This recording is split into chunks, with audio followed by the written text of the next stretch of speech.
special meeting of the LNC to order. The purpose of tonight's meeting is to fill 2 open at-large seats on the LNC. Mr. McMahon, whenever you're ready with roll call, please. Okay, Mr. Chair, Mr. Bost. I'm gonna. I think he's trying to find his link, his confirmation link. He just clicked in. Okay. Mr. Dar, Vice Chair Dar, can you handle letting people in for me? Yes, doing that right now. Thank you. Mr. Bost. I'll come back to Mr. Chatterton.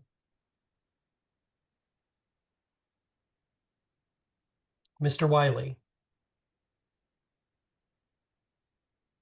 Present. Mr. Dar. Mr. Wiley is present. Thank you, sir. I am present. Thank you, Mr. Dar. Mr. Dassing. Here. Thank you, Mr. Dassing. Mr. Bracco. Mr. Ford.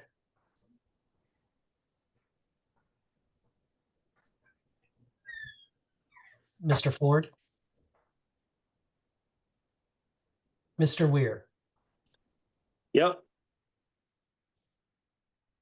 Thank you, Mr. Weir. Ms. Hayes. Ms. Hollisey. Here.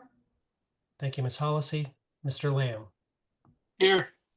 Thank you, Mr. Lamb. Mr. Martin. Aloha. Thank you, Mr. Martin. Mr. McGee.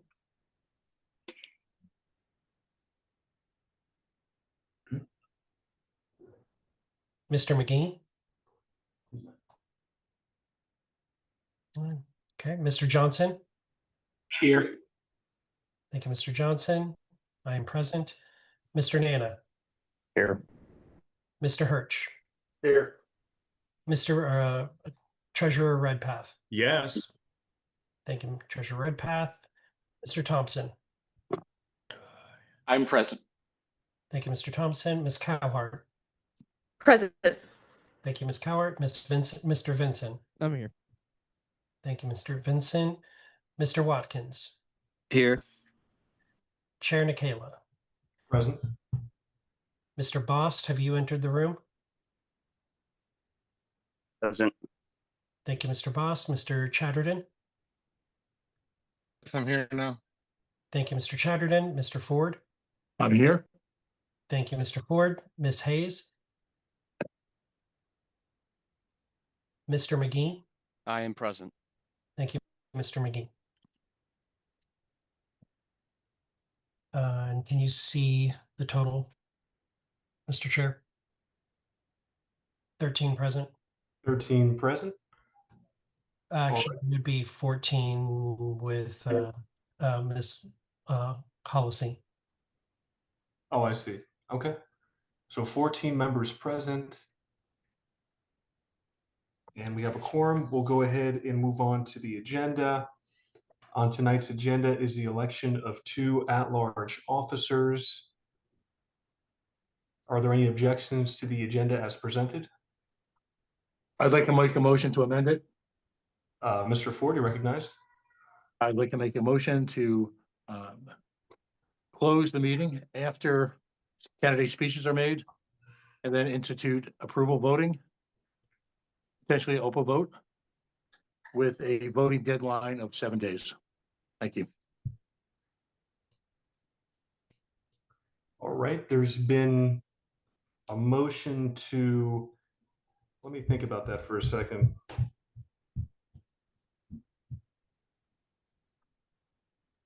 I'll second.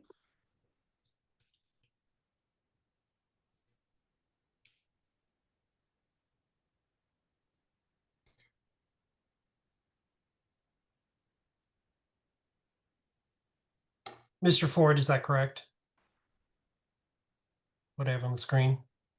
Would you consider that correct, sir? Yes.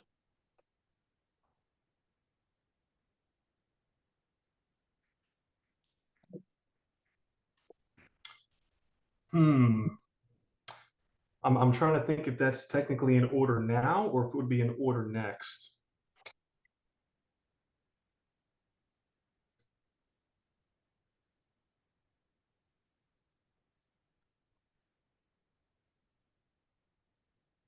Mr. Chair, I don't, if I may, Go ahead.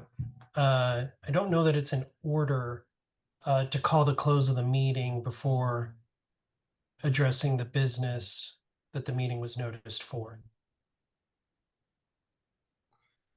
I don't believe that's in order now, Mr. Ford. I think it would be in order up next because we're just confirming the agenda that we'll be electing at larges. Now we could discuss, you could make an amendment next on the procedure to which to do nominations, and that could include your motion. So I think your motion would be in order after we adopt the agenda, then we can vote on whatever procedure everybody wishes to take as far as how nominations are concerned, if there's amendments, et cetera. Is that acceptable to you, Mr. Ford? Yep, that sounds reasonable. Okay. All right. Is there any other discussion on the agenda? The chair is seeking a motion to move the agenda. I move Mr. to adopt the Chatter has agenda. his hands up. Mr. Chatter? I was just looking to see if there was a means to remedy the issue with Mr. Ford's motion, but if that was settled. I wanted to clarify though, I'm not certain that we need to adopt the agenda first. I think it'll just raise our threshold for doing that. I think we could, maybe if we word the amendment a little differently than Mr. Ford did, I think it would be appropriate to establish the agenda in such a manner to facilitate that approach at this time, if the body would entertain that. If you like to give it a shot, you could. I would say it would be in order next. So if Mr. Ford wanted to make his motion once we've adopted the agenda, that would be procedural, which I think would be in line with the election. So if the body wished to adopt that, it would be pretty clean cut. Do you still wish to take a stab at the agenda? If we have an approach proposed to, is that still a majority vote at that time to adopt it after the adoption of the agenda? I believe so. Point of information or parliamentary procedure, Mr. Chair. I don't believe you can amend the agenda of a special meeting. That's the other thing that I'm because really the only thing you could do is take things out. You can't, if we were to amend the agenda on a special meeting, it would require a 2/3 suspension of the rules. And even then it's procedurally iffy. I don't think it's amending the agenda. I think the form, but if we are aligned on moving towards that approach, and if there's a viable way to do that, I'll refer to moving towards that. Okay, because my intention is once we get to pass the agenda, then we can decide how we wish to proceed procedurally. And at that point, it would be in order to vote on such a procedure. Mr. Dar, you have your hand raised. You're muted, Mr. Dar. I was just going to move to adopt the agenda and then we figure out the manner later. There's a motion and a second. Is there any objection to adopting the agenda as presented? Hearing none, the agenda is adopted. We'll now be moving into the nominations and everything else. Quickly, before I recognize Mr. Lamb has his hands raised. I know Mr. Ford wishes to be recognized.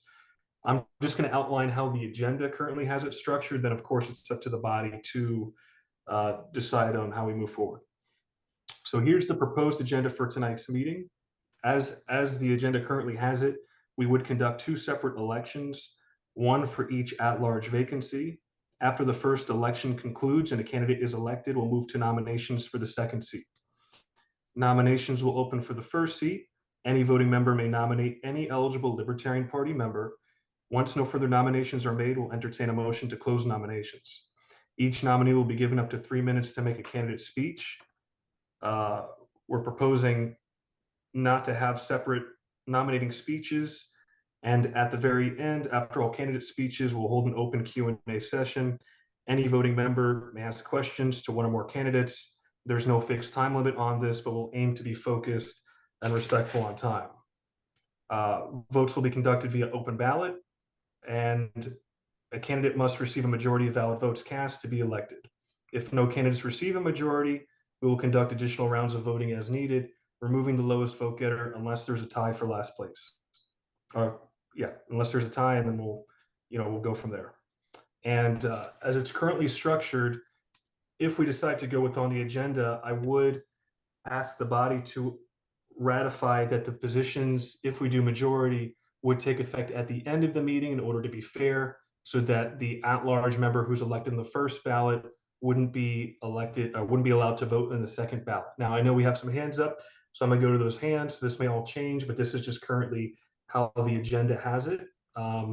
So I'm gonna go Mr. Lamb, Mr. Chatterton, Mr. Martin, and then Mr. McMahon. Mr. Lamb. Thank you, Chair. I nominate Austin Martin. All right, we have nominations open. Before we go to nominations, though, is there any objection to everything I just said in terms of procedure? Well, I believe Mr. Ford, I had a proposal All right, to yeah. consider a different Yes, you- procedure. Mr. Ford, go ahead. I wasn't sure if I didn't see your hand up right away, so. Okay, again, I like the motion, and I'm open to friendly suggestions, but I'd like to make a motion that voting take place on an approval basis using open vote with a period of 7 days between tonight and the final election. Would you like me to speak to this? Is there a second? I'll second. All right, Mr. Ford, go ahead and speak to your motion.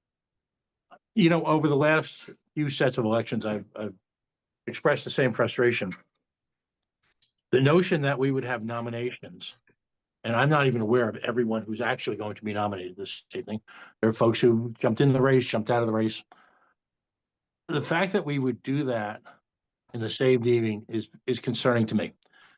On one level, these elections are very, very important. We need strong, active candidates to take over and to help move the party forward. On the same token, there is no real motivation, no critical factor that would eliminate the need for the type of process where candidates, once announced, once they've made their speech, engage with different members of the LNC who have a responsibility in some cases to their region members. It's not a great look. Trying to stay positive here. Right now, there's a rush to judgment, and the term I often use is Libertarian Game of Thrones. People have clearly, in past recent elections, have pre-programmed who they're going to vote for and use parliamentary techniques to facilitate that. I'm saying, let's take a week, allow people in the party to question, discuss, engage in a true, open, transparent setting. And then that gives each of us the opportunity during the week when we're comfortable with our region, with our own individual personal judgments, whatever that may be, to select our vote. And for the next meeting, we can stipulate that, we'll take the vote and make the announcement right before the meeting. And if possible, those folks can participate as at-large members next week. No harm, no foul, open, transparent process. Give folks the opportunity to vet. Now, a final thought, remember, when we go into Michigan next year, people will have the opportunity for a year to campaign and engage in this process. The notion that we would then turn that upside down and allow that process to take an hour without an opportunity to vet unknown candidates, it's a terrible look, frankly. Thank you. I see the floor. So Mr. Ford, I have a few quick questions for you for your motion. Was your intention to do 2 ballots with nominations for each specific seat? So for instance, someone would be nominated for seat number 1 and seat number 2, and there'd be 2 separate seats. Or is your intention to do 1 ballot, close it, do another ballot? Or would it be to do approval voting? Which is Approval voting, top 2 winners become our next at-large delegates to the Libertarian National Committee. All right, there's a motion and a second. I have some hands written down, but I'm gonna ask you to put your hands down for now, unless you wish to be recognized on this, the current motion, which is the Ford procedural motion. Does anybody have their hand raised for the Ford motion for discussion? Mr. Chair. Mr. McMahon, recognized. Point of calendar, they would not be sat by our next meeting. If it's 7 days, the balloting would technically start tomorrow, under the way we have always done things, the way I see things. So they would actually not be sat because the ballot would stay open for 7 days. So would not close in time for them to be sat for the next meeting, which is August 10th. Just wanted to point that out. The other thing is for them to take effect, for them to not take effect immediately would require a 2/3 vote, suspension of the rules for them to not be sat immediately. That is procedure.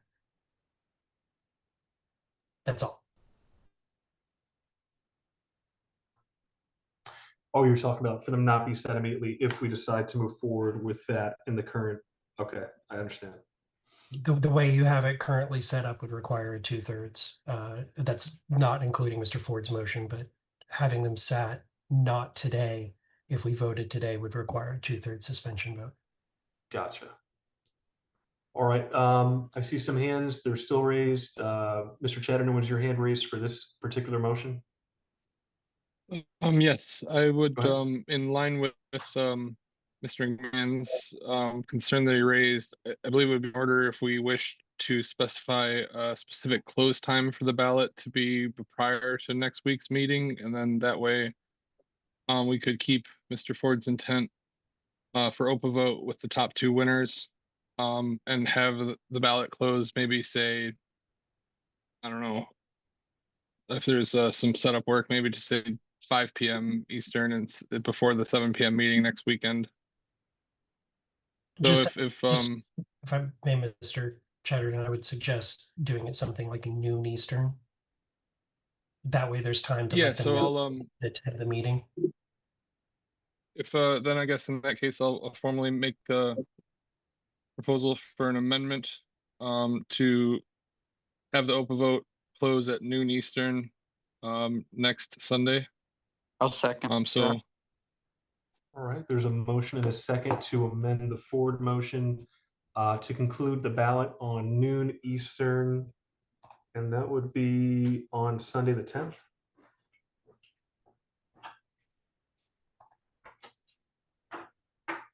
And there is a second. Mr. Chatter, do you want to speak any more to your motion, or do you want to put it up for discussion? I'll let it speak for itself. All right. Before a second, if I may, Mr. Martin. just a suggestion, and I'm sorry to kind of just be a little informal about this. Would it make sense to have it end the day before to make sure that the new members will have a chance to look at the agenda and kind of clear their schedule for the next day? Just throwing it out there before that gets seconded.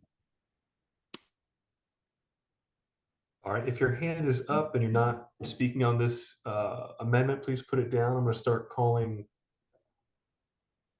on folks. Mr. Martin spoke. Mr. Ford?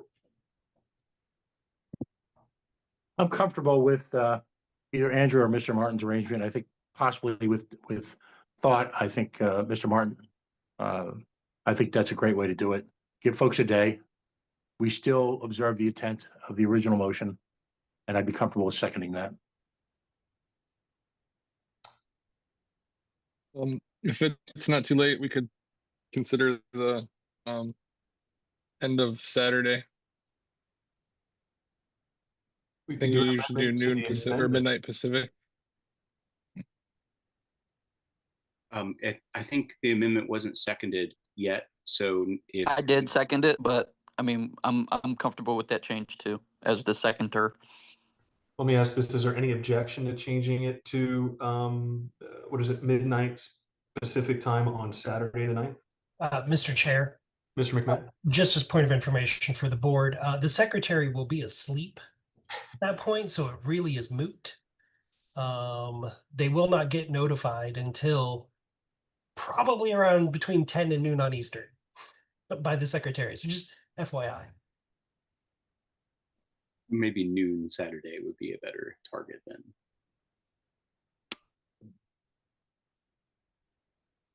Is there a motion being made?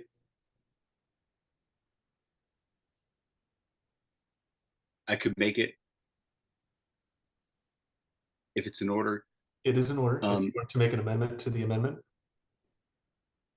So we'll say that we will have the OPA vote open until Saturday at noon Pacific time.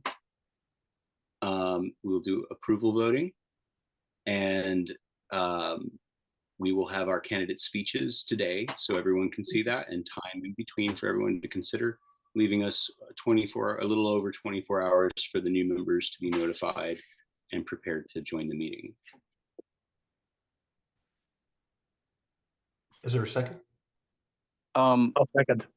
Hold on. Just since I don't know if Mr. Martin is sat for his region or not, but if it was You're not in right. order for him to make that motion, That is a very good point. I do so on his behalf. All right, Mr. Watkins, I'll call it your motion. Is there a second to Mr. Watkins' motion? I'll second. All right, there's a motion, a second. Is there any objection to the amendment of the amendment? Going once, twice, three times, hearing none. All right, we're now on the, technically we're voting on the amendment now, which is to close business on, what is it, Saturday, August 9th at noon. Is there any discussion? Any objection to the amendment? All right, now it goes on to the main motion. Do we, actually, I think we should probably do roll call for the main motion whenever you're ready, Mr. Secretary. Give me 1 second to make sure that I've got the correct language for the main motion. Raising hand for main motion. Mr. Dar. I did have a question. If on the main motion here, is a majority a requirement with this approval vote?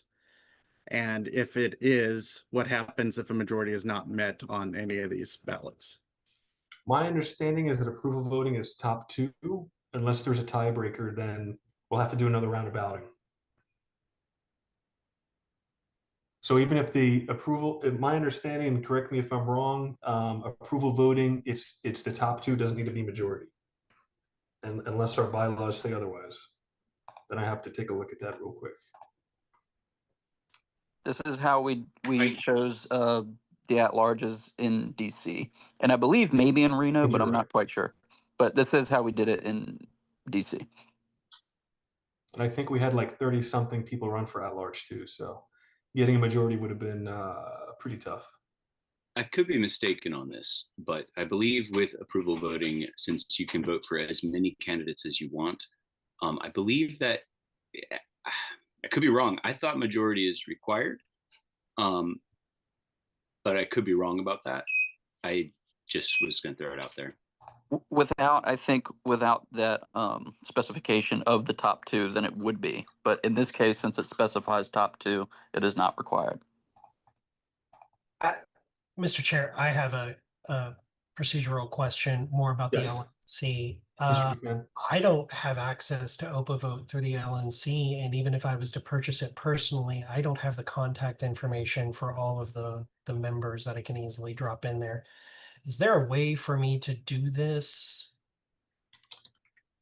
That was actually something I was going to bring Tonight? up. Because otherwise I can't send it out until tomorrow when staff's available. Because I don't have the ability to purchase OPA vote on behalf of the party. And this may be something that has to go through the, I'm just kidding. It wouldn't have to go through the Financial Services Committee, but We would have to purchase it if we don't have it. That was actually a point I was don't know that we do. going to make, because I'm not We sure. have used it. Software. We've have used it, but used that it. doesn't mean we Yeah. have an active account with it now, though. Right. That's my concern. Is this specifically says via OPA vote, and I'd hate to find out staff can't get it going in time, what have you. I mean, it's definitely not happening until tomorrow morning. unless staff is available tonight right now. Which I Is don't. there think any of reason them we are can't here. do it via email ballot? I think we can probably figure it out. I mean, I've with got some a votes. ballot tracker already set up, so I can put the nominations in, come in, and then we send it out via email, just stating these are the candidates, and then they could vote approval each candidate 1 or 0, 1 for approval, 0 for not, or however I can probably figure out who they're saying they approve of, who they don't. I think if we gave Evan a week to figure it out, I'm sure he could do it. If the body wishes for it to be open vote, it might start a little late due to technical requirements, and we might also have to purchase the open vote suite. So that would be the body's prerogative if we wish to pursue that route. Otherwise, if somebody had an amendment, we could just do it via email ballot. Mr. Ford, you have your hand raised? Yeah, my understanding, having used open vote, is that you don't have to buy a suite. And I believe the trial version, the regular basic version would work sufficiently. Mr. Ford, though, the problem is that I would have to pay for it because staff's not available this evening. So I would have to purchase it on behalf of the party using my own funds. Thank you for volunteering me for that. And then send it out to all of our members, or the board individually. I'm not sure that I can technically do that. And if I register with my LP secretary account, that may already be in there that I don't have access to. No, my point was, and I'm on Open Vote's website right now, is that you can try it for free. Right, but if I register with an lp.org email address, it's going to know that we already have an account if we do, but I may not have access to it. Staff would. Do you see what I'm saying, Mr. Ford? Right. I guess what I'm just saying is if that, first of all, I in the interest of fairness, I don't think you setting up an election tonight by the time we get out of here, and I'm anticipating this is going to be a relatively long meeting. I'm sure tomorrow opening up will be fine. I just don't see the need to torture people. So we've used Open Vote before. I've signed up for Open Vote without any money. I've got to believe there's an easy solution that's available tomorrow, and we'll maintain the original intent, which is to give people a few days to open it. So if we get to it tomorrow, we get to it tomorrow. I'm sure if folks are that eager to vote, whether it's 9 o'clock or noon, I think folks will be fine. Thank you. As long as you understand that it wouldn't start until tomorrow. I'm fine. I'll cede my time to the other folks, but I'm absolutely fine with that. It takes a few hours to get set up, so we're not torturing people. I'm absolutely fine with that. Folks need the spirit of this is for folks to spend tomorrow, whether it be regional reps talking to their state affiliates, whether it be individuals checking their own notes. And I'm sure after a full and rewarding evening tonight, folks aren't going to get up at 9 o'clock in the morning and say, I got to vote now. So a few hours, a half a day, whatever it takes to do it right, I'm comfortable with. But again, I'll ask other folks what their opinion is. Mr. Martin, then Mr. Bost, and then Mr. Netta. Mr. Martin? Having an open vote is like an itch that you need to scratch. So I can't believe you expect me to wait till tomorrow. No, I'm just kidding. I'm comfortable with waiting till tomorrow. Totally agree with that. I was going to say that, and I'm kind of a happy camper either way. If we did it, by voice right now, I wouldn't be particularly bothered about that. I know that's not a good idea. So I just wanted to speak in favor of it and yield, since I think Mr. Ford said what I was thinking. Mr. Bost? So I'm also in favor of the motion and doing it via open vote. I think it would be the smoothest, simplest, and least confusing way to get it done. And I would offer, if Mr. McMahon, if the staff, if we do have it, but the staff can't figure it out, or if there's trouble with open vote, I'll offer my assistance to Mr. McMahon. If that's signing up for my own account or an affiliate account, whatever the case may be. Mr. Nana? Call the question. All right, there's a motion to call the question. Is there a second? I'll second that. Any objection to calling the question? Mr. Martin can't second. That's right. Any, I forgot. I'm sorry. I will Is there- second. I believe second. Any objection to calling the question? Hearing none, we'll proceed to a roll call vote.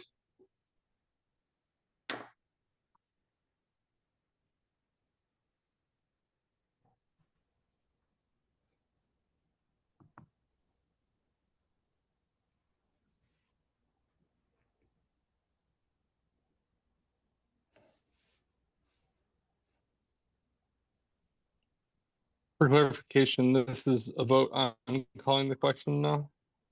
No, there was no objection to calling the questions. This is the actual Okay, vote. thank you. Yep. Okay. Thanks.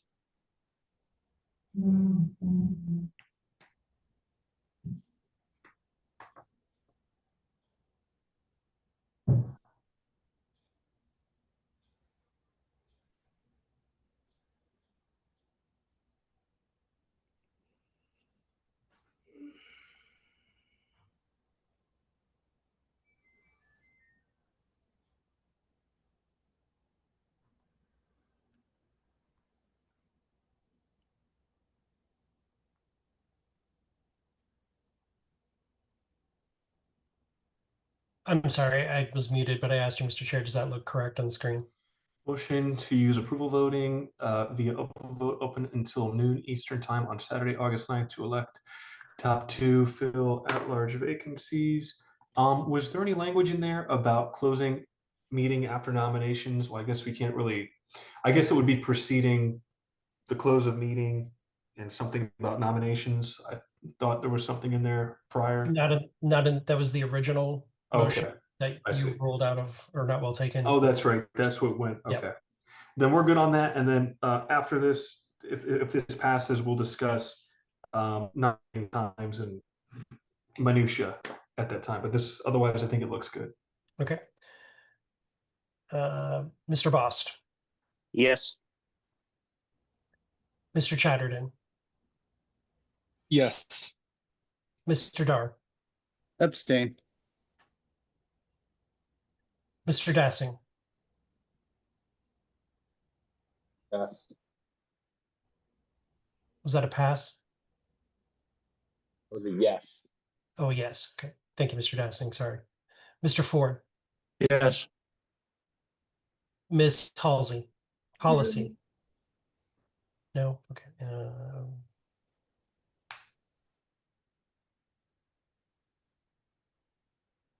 Mr. Lamb, Yes. Mr. McGee, Pass. I will also pass. Mr. Nana, No. Mr. Treasurer Redpath, I'll abstain. Mr. Thompson, Yes. Mr. Vinson, Yes. Mr. Watkins, Yes. Chair Nikayla. I'll abstain. First pass was Mr. McGee. I will also abstain. I think you put my abstention under Watkins. I did. Thank you, Mr. Chair. And Mr. McGee abstained. I will also abstain. The vote is 8, 2, and 4. All right, the ayes have it. Motion passes. And so next we will go to nominations. According to the agenda, we have 3-minute nominating speeches and an opportunity at the end for questions. So we'll let each candidate speak for 3 minutes, and then they'll do their speeches. Then at the end, we'll ask questions. So is there any objection to that method, Go ahead, Mr. McMahon. Just to clarify, we're doing nominations. Once nominations are closed, then you're doing Correct. speeches, and then up to 3-minute speeches per, and then Q&A from Lindsay. Am I correct? That is correct. Okay, just wanted to make sure. Please, when giving the nomination, if you know what state they're in, that'd be helpful or something. Are you going to need their contact info to reach out to them? So probably at the end, we'll ask the candidates to send you an email. I would just say ask all persons nominated that accept the nomination to email your contact information to secretary@lp.org. All right. Hearing no objections to procedure, I'll now open the floor up to nominations. Mr. Dassing. Can I nominate 2 people right now, or just 1? You can nominate just 1. up to 2. Okay, I'd like to nominate Ben Weir of New Hampshire and Greg Deal of Pennsylvania. What's the name of the second one? Greg Deal. Greg Peel? Deal. Oh, Deal. DEEL. Yes. Thank you. There was also previously a nomination that you did accept. Mr. Lamb nominated Mr. Martin. Going down the list, Mr. Weir, do you accept the nomination? Yes. Mr. Deal, do you accept the nomination? I do, and it's DEAL, like deal or no deal. Mr. Martin, do you accept the nomination? Yes, I do. Thank you for nominating me. Much love. All right. Next is Mr. Pat Ford. I'd like to nominate Mr. Thomas Edlum of the great state of Massachusetts. THOMASEDDLEM. Mr. Edlum, do you accept? I do. Thanks, Pat. Thank you, sir. All right. Next up is Mr. Dar. I would like to nominate Doug Nebel from South Carolina. Mr. Nebel, do you accept? Yes, thank you, Mr. Dar. Mr. McGee, you're recognized. I would like to nominate Sam Bowler of the state of Alabama. Mr. Bowler, do you accept? I do. All right. Next up is Mr. Vincent. You're recognized. I'll nominate Jacob Bradley from Texas. Mr. Bradley, do you accept? I do. Thank you, sir. Mr. Thompson, you're recognized. I would like to nominate Nicholas Sarwark from New Hampshire. Mr. Sarwark, do you accept? I do. Thank you. Mr. Dassey, Mr. Ford, your hands are still raised. Are those artifacts? Okay. All right. So we have Mr. Weir, Mr. Deal, Mr. Martin, Mr. Edlum, Mr. Nebel, Mr. Bowler, Mr. Bradley, and Mr. Sarwark. The chair will, if there's no more nominations, the chair will now seek a motion to close nominations. Mr. Martin, you have your hand raised, but you are technically an alternate. So Was Mr. Sarwark the last nominee? correct. Okay, just making sure I have them all. You're correct. I'll withdraw my hand. Mr. Dar. Mr. Chair, I move to close nominations. Motion to close. Is there a second? Second. Any objection to closing nominations? Hearing no objection, nominations are now closed. So in the order they are received, we'll go ahead and open the floor to nominating speeches. I will go in the order received. So first step to the plate is Mr. Ware. You have 3 minutes, sir. Awesome. How's it going, guys? A lot of you guys know me. I'm Ben Weir, Region 6 alternate. I am running for one of the at-large seats because I think that we're just, I've already, I ran for secretary a couple weeks ago with the idea that I really would love to see the LNC move past what it's been dealing with, run on a more functional, not factional level. I think our party deserves that. I've served on pretty much every level of the LP, starting with county affiliates, moving up to state chair, currently chairing LPNH. And then obviously now I serve on the national committee. So I've definitely seen what works, what doesn't work. And right now I think morale across the party is at an all-time low.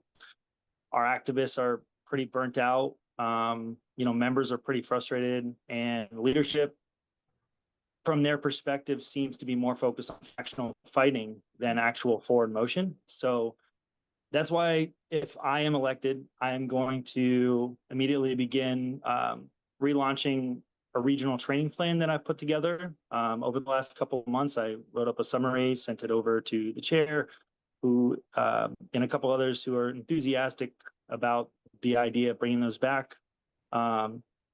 This is something that I'd like to personally lead between now and Grand Rapids as my contribution to the LNC to not only promote like trainings and skill building, but also offer as a fundraiser and just overall equip people with the tools that they need to succeed, to run as candidates themselves or to go try to talk to people for ballot access, et cetera. But I think more importantly than all of that, is restore some morale and build some momentum back up with the Libertarian Party, with whatever kind of face-to-face collaboration that we can do. I don't believe that any other candidate that's running for at-large is offering any kind of plan like this at all. But most are here to be, more of a factional block vote. And, that's the prerogative, but I would like to do some work before I have to, get to Grand Rapids. And I'd love to see us get there running on all cylinders, strong with some positive momentum going in the right direction.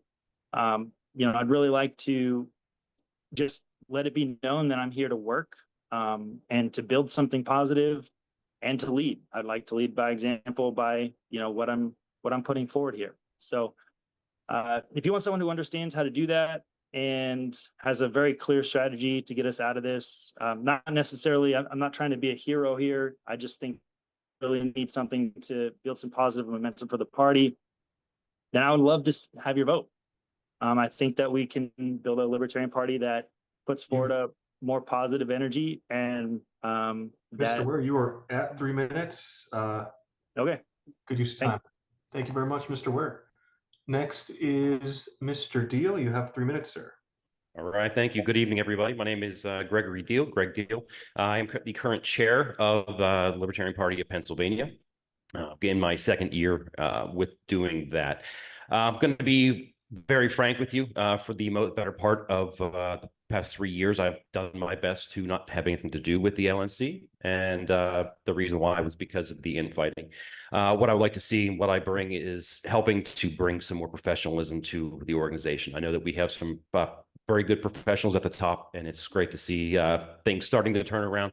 But there's a lot of things that I think that the LP can do to make things better for their constituents and everything like that going forward. As far as Pennsylvania goes, we are leading the charge here in Pennsylvania with the Project Decentralized Revolution. We're going to have over 30 candidates on the ballot this coming November, and that stem from Dr. Moulton, who's now in Tennessee. And expounding on that. So we're doing some really good things in Pennsylvania, and we're hoping that we can bring it full circle around through the LP. I don't want to take up too much of your time. I am a steelworker by trade, so I work all different kinds of hours, which means I'm available all the time. And I'm more than happy to put in whatever work is necessary to see us going forward in the positive and the correct direction. Thank you. Thank you, Mr. Deal. Next up is Mr. Martin. Aloha, everybody. Thank you so much for having me and considering me. I am really honored and thrilled to be here with you guys. I will start just by kind of talking about some of the things that we've done in Hawaii, and then I'll move on to why I think this is a feasible idea. In Hawaii, over the last legislative period, we targeted over 100 bills, with 93 of them obtaining public testimony from the Libertarian Party that's trackable. And of those on the bill outcomes, 72 of went the way we wanted. And we picked good bills that we knew would be a fight, that we knew that this would be something where our testimony might actually make a difference. And boy, did we. That is a 77.42% success rate, if I'm not mistaken. And that's unheard of in legislative testimony. We used force multipliers and small group tactics to be able to create an asymmetrical situation where we were able to make huge policy changes with very little actual expense.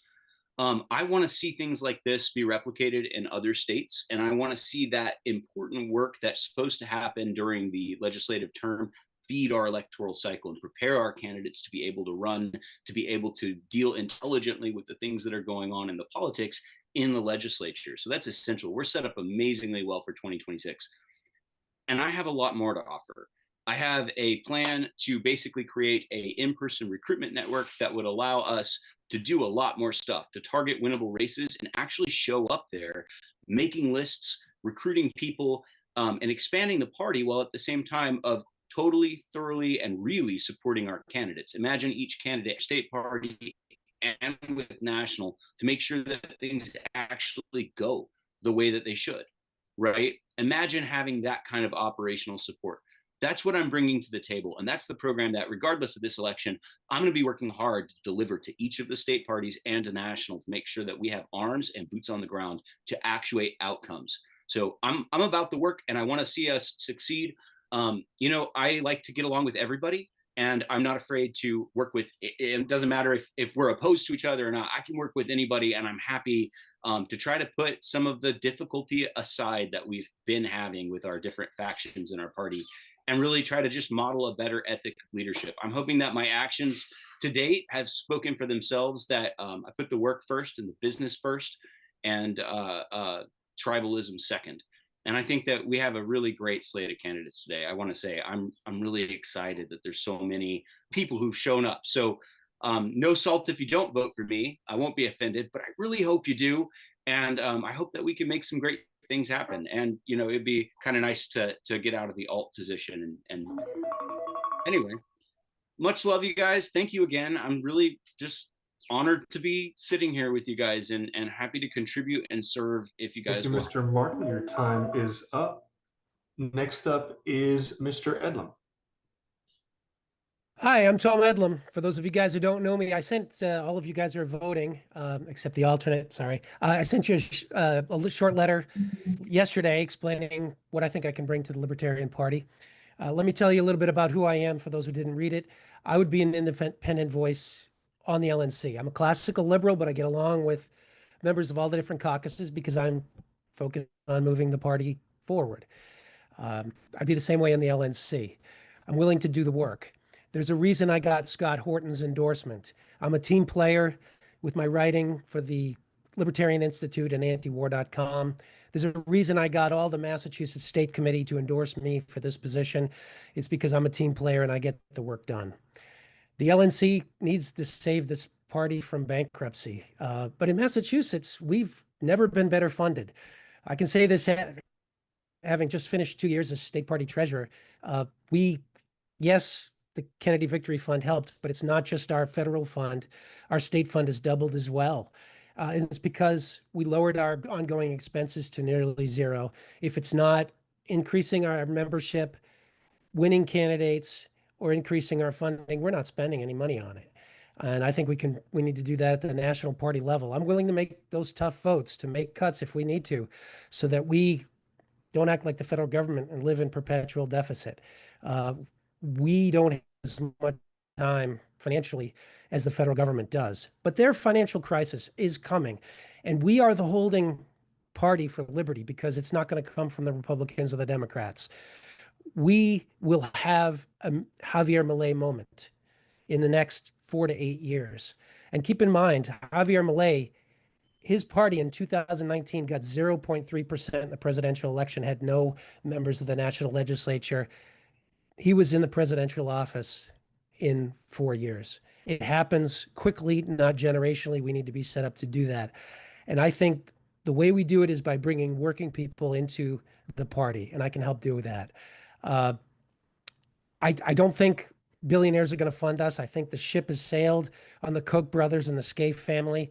I think we might get some funding from millionaires, but the main way we save this party financially is by broadening our base and going after the steel workers like Mr. Deal and going after the farmers and the rest of them. That's how we do it, broaden the base. And I can help do that. I don't think we should edgelord on social issues. I think economics is the way to do it because Milley won on economic issues and Trump did by lying on economic issues. And the largest voting bloc are people who are working and they know they're on our side. They know that we have, that they're being cheated and we just need to tell them that. Thank you, So, Mr. Redlin. Your time thank you. has expired. Thank you. Put me in. Next up is Mr. Neville. 3 minutes.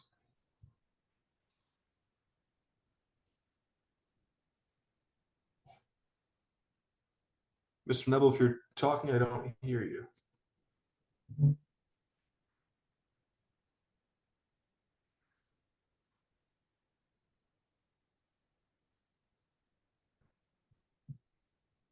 Mr. Neville, if you're talking, I can't hear you. I'm not sure if he's still on the call. Is it keeps, for some reason, it keeps switching him from muted to unmuted rapidly. Maybe he has it set to Okay, there we toggle. go. Oh, I think, is that good? Now we hear you. Okay, sorry about that. Yes, hi everyone. My name is Doug Neville. I'm from Simpsonville, South Carolina. I appreciate the opportunity. So thank you for the nomination, Mr. Vice Chair.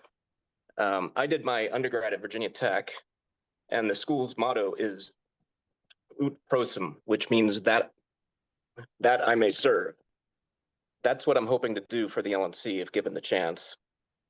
I have no loyalty, to any individual on this board or any group of people. Every vote I cast and action I take will be based, I'm sorry, I'm having an issue here, based on my opinion of what is best for the committee and for the party. I've served on the audit committee and special investigatory committee since early February of this year, and I'm proud of my contributions to both. I think those who served alongside me would tell you I did a good job. My strength lies in my financial background and my experience in my career. I know this party's present financial health is not ideal, and I hope to contribute in any way I can to reverse that trajectory. I have over 25 years of corporate finance experience, the last 17 of which has been in Treasury. Most of that experience has been in manufacturing, but I've also worked in telecom and wholesale distribution. I'm a certified Treasury professional and have an MBA from Georgia Tech. I believe the future of the party depends on strong financial health. It also depends on restoring the trust of our donors through transparency and accountability. I love this party and I want it to thrive. I'd appreciate your vote because I want a chance to serve it. I yield the rest of my time. Thank you, Mr. Neville. Next is Mr. Bowler. Members of the LNC, thank you for this opportunity. For those that don't know me, I'm the chair of the Alabama affiliate. When I became Alabama's chair, I inherited an affiliate that just had an investigatory committee issue, campaign finance violations, and barely any money. But this wasn't really a concern to me because I did what I do best. I got to work. We dealt with the campaign finance violations and drastically reduced the penalties. We hosted the next convention on a shoestring budget, and some members and presidential candidates that attended our debate called it the best convention they'd ever been to. We did this all while maintaining an EC of members who are respectful to each other, even when we disagree. But I don't just fix, I build for tomorrow.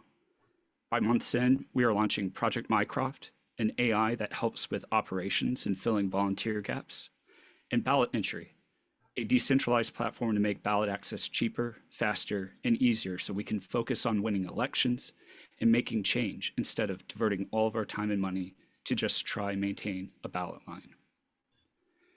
I've had my integrity tested by this party.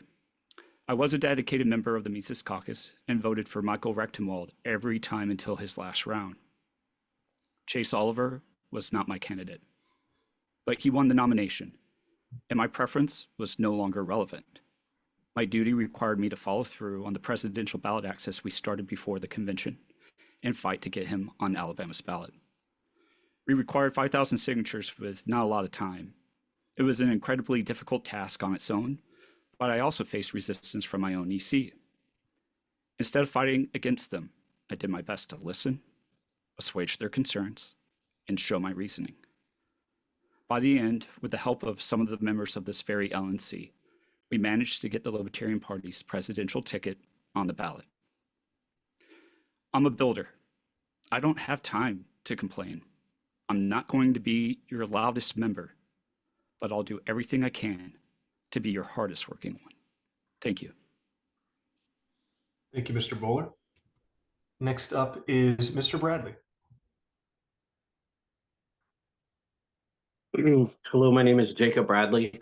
I am currently, well, I'll give you my resume. I think that'd be the best way to do it. I am on my 4th year of a county chair in Texas. I'm outside of Houston. I have served on the executive committee for LP Texas for 2 cycles. I have served as the training coordinator for LP Texas for 1.5 years, and now I am the affiliate director for LP Texas for the last just over a year. I have also worked on the affiliate support committee for the National Party. I joined the team with Pat Ford in 2022. During my time there, I put together the affiliate support handbook that we sent out to the state chairs. It is on the website. Reach out to me if you don't have it. I'll get you a copy as well. In 2024, I returned to the affiliate support committee, where I am now currently serving as chair of that committee. Over my time in the committee, or over my time in the LP, there's been some ups and downs like anybody has. I have showed, especially with people in Texas, and as y'all can see with my resume, that I put in the work. I think something that I bring to the LNC that I don't know necessarily anybody else brings is a strong focus on affiliate growth, whether that's the state level, the county level, or even the national level, bringing us up. I don't believe that without a strong foundation at the lower levels, the LNC can compete, or can survive or thrive. And I also don't believe that a contentious party that's fighting with each other and being unprofessional for the world to see will help with that growth at the county level. I believe that I can bring professionalism to this committee. I believe that I show that I am a hard worker. I believe that to get past this, we need to give the Libertarian Party members a LNC that they can be proud of, an LNC that is professional, an LNC that doesn't trip them every 3 feet of the way as they're trying to grow. I believe I can bring that professionalism into this party, and I believe that I can bring my experience with my time in the LP at lower levels into making the LNC just a little bit better. Thank you. Thank you, Mr. Bradley. Next is Mr. Sarwark.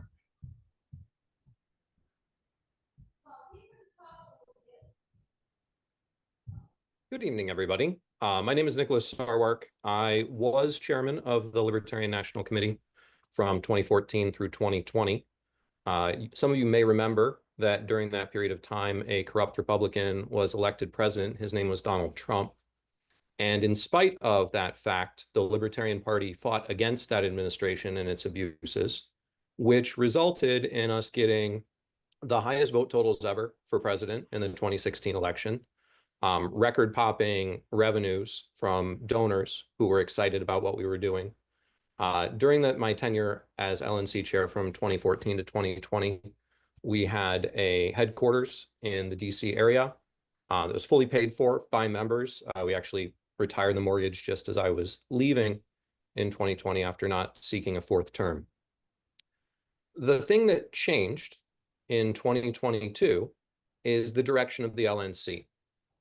For that period that I was on the LNC, and even during the 2020 to 2022 term, the LNC was focused on results. We looked at numbers of how much revenue was coming in, how much were our development staff raising. LNC News went out on a regular basis from 4 to 6 times per year, yielding quite a bit of revenue from donors and members and candidates who were excited to hear about what the Libertarian Party was doing around the country. Since the 2022 convention and Angela McArdle's takeover of the National Committee, there has been a different strategy pursued, one in which, rather than fighting against Donald Trump, the party was systematically sold out to Donald Trump.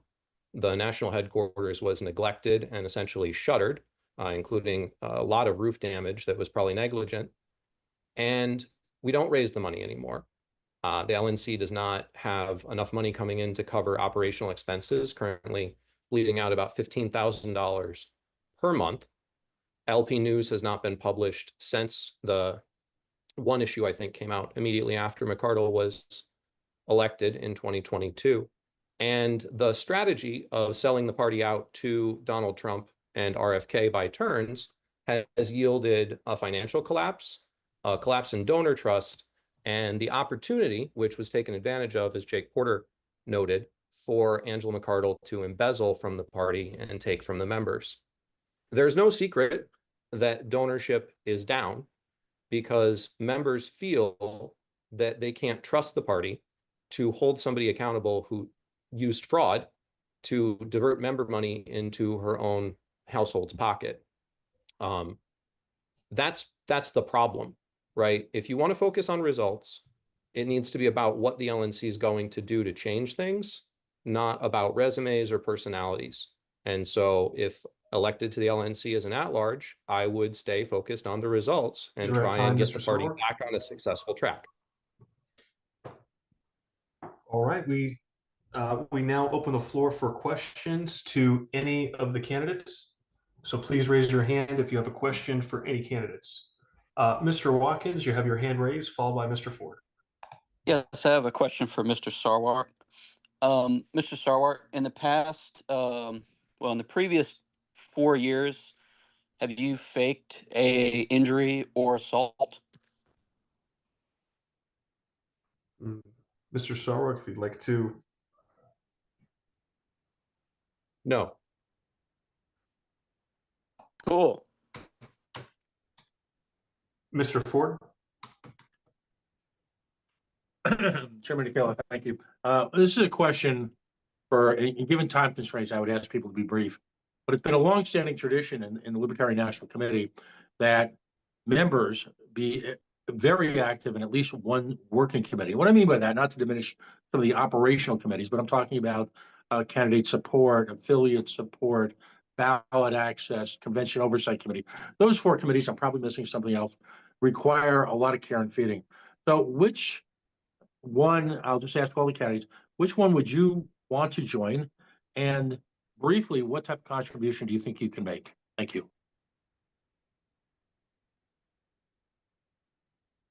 Was that being addressed at all candidates, Mr. Ford? Yes, and again, just in the interest of brevity, a brief comment, but I think we need to revisit this issue. It's an important one. If the candidates would like to answer Mr. Ford's question, we'll go in order. Mr. Weir, if you'd like to answer that first. Yeah, he's asking what committees we're interested in being part of and what our contributions will be. Is that the gist of it? Mr. Ford? Yeah. Yes.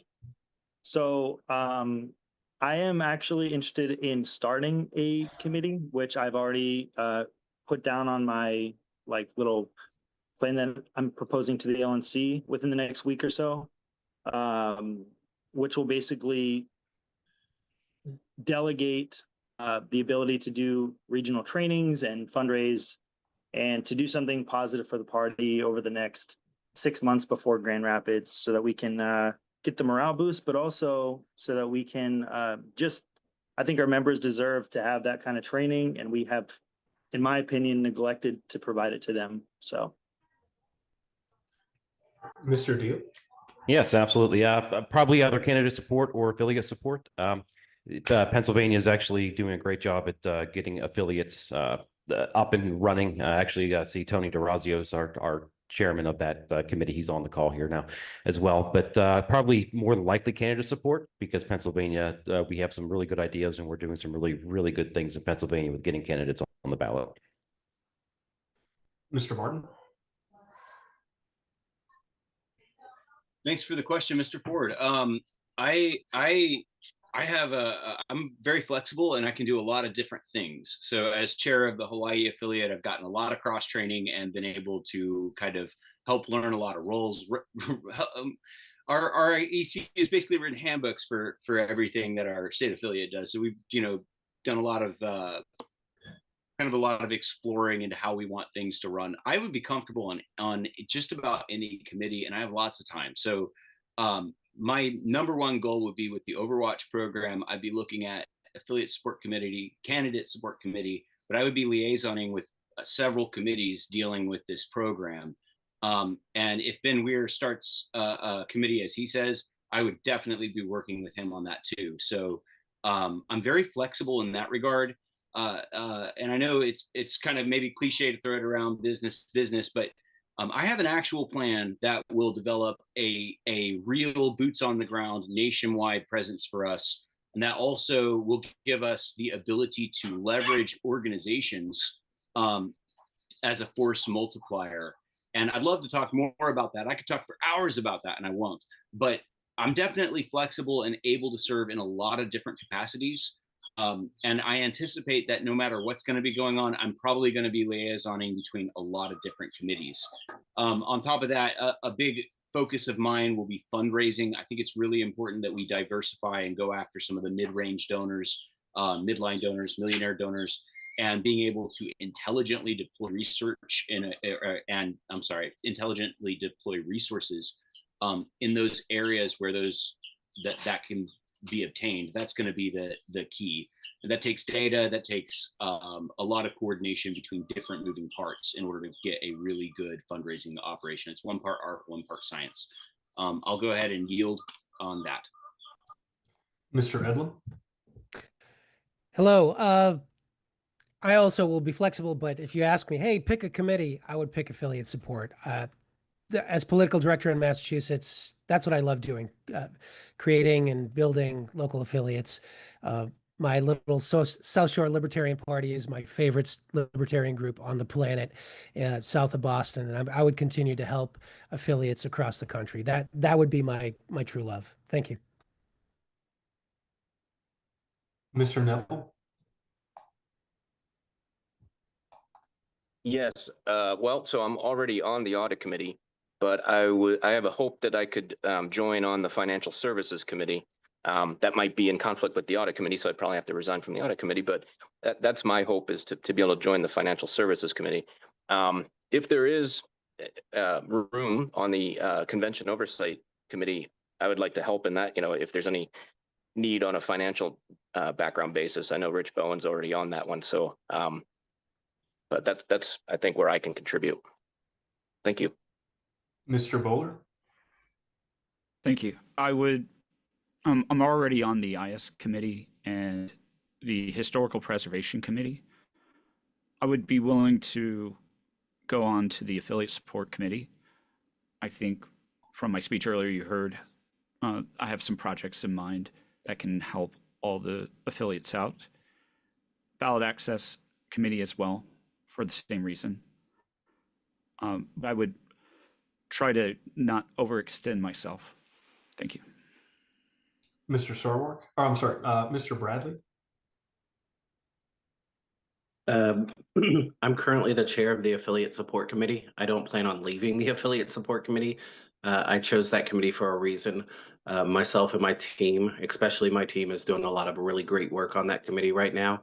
There's multiple projects we're working on. We're starting to roll up graphics. We're starting to roll up Zoho help. We're starting to roll up a update on the affiliate book that we sent out a year and a half ago.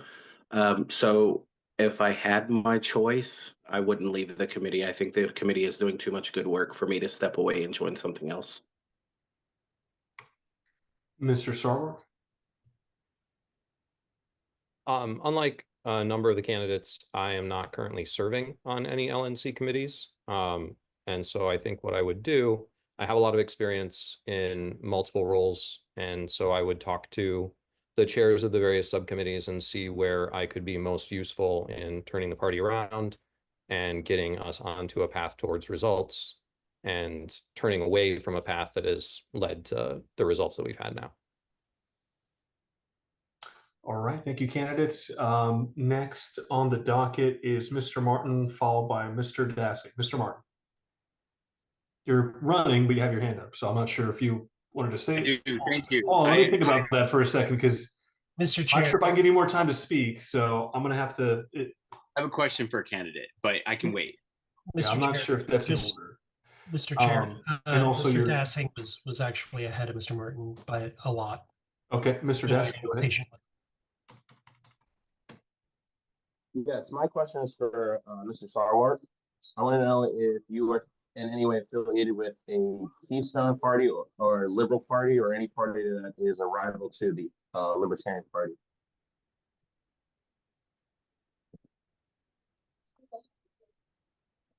Sorry, just let me find my video. I am not affiliated with the Keystone Party or the Liberal Party.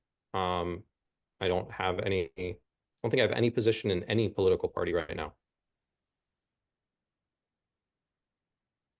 Mr. Watkins and Mr. Dar. Yes, a question for Mr. Neville. I'm just curious what your opinion is on joint fundraising committees and if they're helpful or hurtful.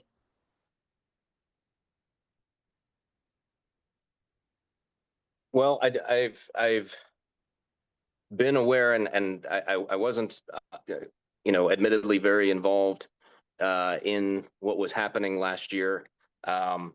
My take on it going forward is that we should learn from our experience with that. I don't know. I can't honestly say that I'm opposed or in favor of it, specific, in general. But no matter what happens going forward, I think there's a lot to be learned from our experience over the past year with what happened with the joint committee that we had before with the Kennedy campaign. So I don't have a firm position for or against going forward, but it's delicate. I understand. Mr. Dar and then Mr. McMahon. I just have a simple yes/no question from everyone. If they sustain the motions presented and voted on by the special IC. We'll start with Mr. Ware. I was on the IC. I think that answers that. Mr. Deal. No, Yes. no, it doesn't. That does not answer the question. Mr. Ware, do you want to? Yeah, I feel like it does answer the question. Because I voted to the first time to approve it, so. Thank you. Mr. Martin. Thank you for asking this question. This is an important one. This is a huge area of party drama that is, in my opinion, has been handled very, very poorly. And no offense to anyone here. As an organization, we have to be really careful about how we handle these kinds of things and what kind of assets can walk out the door if we're clumsy about how we close certain doors. We really, in my opinion, could have done a much better job at protecting the LP first in all of this. And I think there were ways that we could have actually resolved this conflict entirely that would have been a net benefit for the LP without all the horrible divorce politics going on. So that would be my ethic. If anyone is actually committing misconduct, okay, I think that it is our responsibility to not only look into that, but to take decisive action. That's really not in question. That said, the SIC that we have is a kitchen sink smear created by conflicted parties who were involved in the events and have a motivation to pin everything on a single person.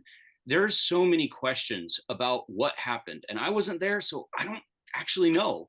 but trying to put it together as best I can. There's definitely things to be concerned about, but I think the SIC that we have now does us a disservice. It makes all JFCs look like criminal racketeering operations. It makes us look like we're basically passing a legal opinion on a very common fundraising mechanism that is actually kind of a survival necessity, in my opinion, for any real political party that wants to play in federal politics. Otherwise, you're just not going to have the resources or the coordination to make it happen. And that's the only legal channel for that kind of coordination. So I think it's really important that we protect our ability to do this in the future in a responsible way. And I've told some of the members here, we have a chance to create the best practices. We have a chance. This will be a multi-million-dollar incentive on the table no matter what we do. And the next LNC will have the same temptation. No matter how many bylaws we put against it, the voter blowback will come and people will eventually say, why don't we take those millions of dollars? What's wrong with you guys? And so we got to develop the right protocols to make sure it's a benefit to the LP. We get a great deal, right? The SIC is in the way of that, in my opinion. And I think it actually hurts our ability not only to make great deals outside of the LP, but it also is a constant, right, thorn in our side for the factionalism thing. And I think that we really need to reevaluate how we're doing that. So no, I would not support going after anybody at this point on the information that we have. I need to know that I can really trust the facts and that we're not being played. In my opinion, and this is a hot take maybe, but I think we're dealing with a psyop. I think it looks like a wrap-up smear. And even if I'm wrong, we need to make sure it doesn't look that way when the finished product comes out, right? So that's my opinion. It may be relatively unpopular because it's easy to rush to judgment, but when you start really sorting through the facts and looking at what really went down, I just have more questions than answers. And that's not how our reports should be. And it also is just a giant scandal, in my opinion, that we've put out on ourselves. So no, I would not be in favor of that. I think we need the facts. I think we need to know what really happened. Then we can look at what to do. And I could tell you with an informed decision based on facts that I could be confident in. So, but with it being largely Kathy and Adrian's creation, I'm sorry, I couldn't support that. Mr. Edlin. If by support, I mean, I support the conclusion of the report. I don't know if we should pursue legal options because I don't think they would be fruitful. I think the problem is not so much that Austin Padgett indirectly got the money. I mean, to my knowledge, he did. There hasn't been a denial. If Angela McArdle comes out and denies it, then we have different information. But as of yet, she has not. And the problem is the deception. The problem is not that he was hired. Michael Heiss was hired to do the project decentralization, and there was no scandal because even though some people thought it was a bad idea and some people voted against it, it was all in the up and up. Everybody knew what was going on. The hidden part of it is what was the scandal part. So yeah, I would vote to uphold the results of the report. Mr. Bowler? Yes, I believe in accountability, and I accept the findings of the report from what I understand of the report. That being said, I would be against using any unrestricted funds to go after a legal liability. And so that is my position. Mr. Bradley? I believe that if it was found that wrongdoing was done, the person in charge should be accountable. I'm going to be completely honest on this, as I have not had time to finish the report. I recently had shoulder surgery, and I've been dealing with that, and I haven't had time to finish it. But if the conclusion was that wrongdoing was done and that there is proof of wrongdoing, then the person should be held accountable. With that also being said, I don't think it's fruitful to try to sue somebody at this point. We don't have money. We shouldn't be spending that more money. I think it's time to put out, I mean, the facts were put out. It's time for the people to make their judgments on those facts, and we need to get to building back what has been split over the last several years and come together to move the party forward instead of the constant infighting.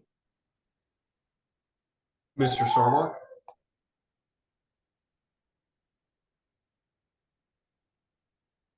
Donations dried up because donors don't trust the LNC will protect their money.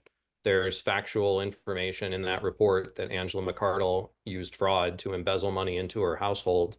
And many donors have said, and many former members of the LNC have said, that they are unwilling to financially support a party that's willing to circle the wagons around Angela McArdle and decide against taking legal action to hold her accountable for the donor money that she siphoned out.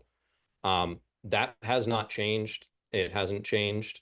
And so to the extent that the investigatory committee report catalogs her misconduct based on the internal investigation she didn't cooperate with, I would support the findings of the report. I think that the one mistake the report made was essentially giving cover to let McArdle walk. And what we're seeing now is an attempt after the fact to sweep her under the rug.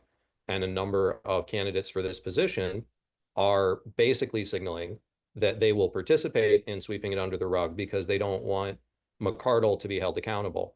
And I think that's definitely a distinction between the candidates. I apologize to Mr. Nebel. I believe I skipped you. Mr. Nebel, would you like to go ahead? Thank you, Mr. Chair. Yes, I was also on the IC, and I stand by the final recommendations in the report. So I echo a lot of what Mr. Sarwark just said. I do think there is a sentiment within the party membership and delegates that there should be further action taken. That's kind of where I stand on that matter. But yeah, I stand by the final recommendations of the report. I just want to remind candidates that whether or not you're members of the LNC, you should refrain from asking questions or making comments during this portion. So I will only be recognizing non-candidates from the gallery to ask questions. And you will have the opportunity to respond to all questions directed at you. Mr. Lamb. You skipped me, Mr. Chair. Oh, I apologize, Mr. McMahon. You did have your hand up. Patiently waiting. I have a unsexy question. Sorry to the people watching. Being an at-large, you're not necessarily representing state chairs and regions, but it is more than just showing up for a board meeting and casting a vote. How would you define what role you will have on the LNC and with the membership and the affiliates as an at-large, if elected? We'll go in the order received. Mr. Ware. Repeat the last part of your question there. How do you see your role within the LNC as an at-large if elected? Yeah, I believe that every at-large should have some cause that they're working behind, whether it be some kind of committee, but they should be doing something productive that's not just board meetings. And it's been discouraging to see for a very long time that hasn't been the case. Everyone does work, but I do think that there's important things that are being neglected. So for me, like I said, I believe that it's definitely like training and going out and actually meeting people where they are and doing some, regional events, which can bring in some money. It's not going to save the party with any kind of fundraising or anything like that, but I think that those things are important. And I think that that's probably where I will be dedicating most of my time between now and Grand Rapids, but also, help sporadically with the convention committee and stuff as well. So. Mr. Deal. Yeah, I believe that one of the first things is being transparent with our constituents, and also being a voice of the people at large. Getting involved in committees, seeing where my expertise can fit, helping the LP move forward and become more successful. Mr. Martin.